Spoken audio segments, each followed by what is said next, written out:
मार्गशीर्ष चतुर्थी कथा गणाधिप संकष्टी का व्रत इस कथा के बिना पूर्ण नहीं होता है। चतुर्थी व्रत की कथा के अनुसार प्राचीन काल में त्रेतायुग में दशरथ नामक एक प्रतापी राजा थे।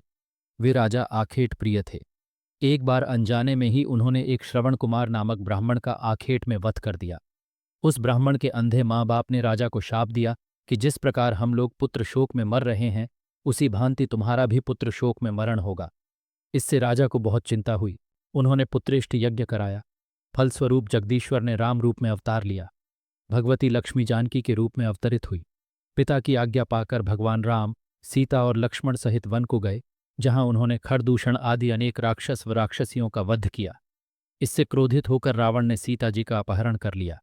सीता जी की खोज में भगवान राम ने पंचवटी का त्याग कर दिया और ऋष्यमूक पर्वत पर पहुंचकर सुग्रीव के साथ मैत्री की।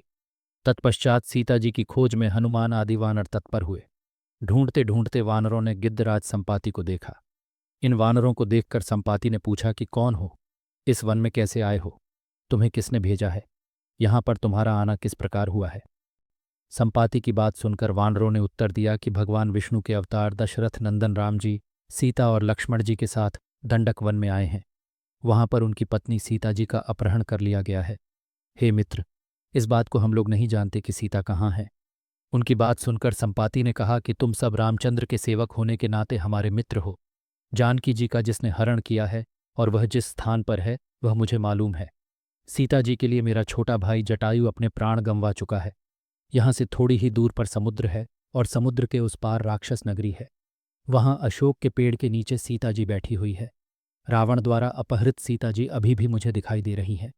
मैं आपसे सत्य कह रहा हूं कि सभी वानरों में हनुमान जी अत्यंत पराक्रमशाली है, अतः उन्हें वहां जाना चाहिए। केवल हनुमान जी ही अपने पराक्रम से समुद्र लांघ सकते हैं, अन्य कोई भी इस कार्य में समर्थ नहीं है। संपाति की बात सुनकर हनुमान जी ने पूछा कि हे संपाति, इस विशाल समुद्र को मैं किस प्रकार पार कर सकता हूं? जब हमारे सब वानर उस पार जाने में असमर्थ हैं, तो मैं ही अकेला कैसे पार जा सकता हूं? संपाति ने हनुमान जी की बात सुनकर उत्तर दिया कि हे मित्र, आप संकटनाशक गणेश चतुर्थी का व्रत कीजिए। उस व्रत के प्रभाव से आप समुद्र को क्षण भर में पार कर लेंगे। संपाति के आदेश से संकट चतुर्थी के उत्तम व्रत को हनुमान जी ने किया और इसके प्रभाव से हनुमान जी क्षण भर में समुद्र को लांघ गए। इस लोक में इसके समान सुखदायक कोई दूसरा व्रत नहीं है।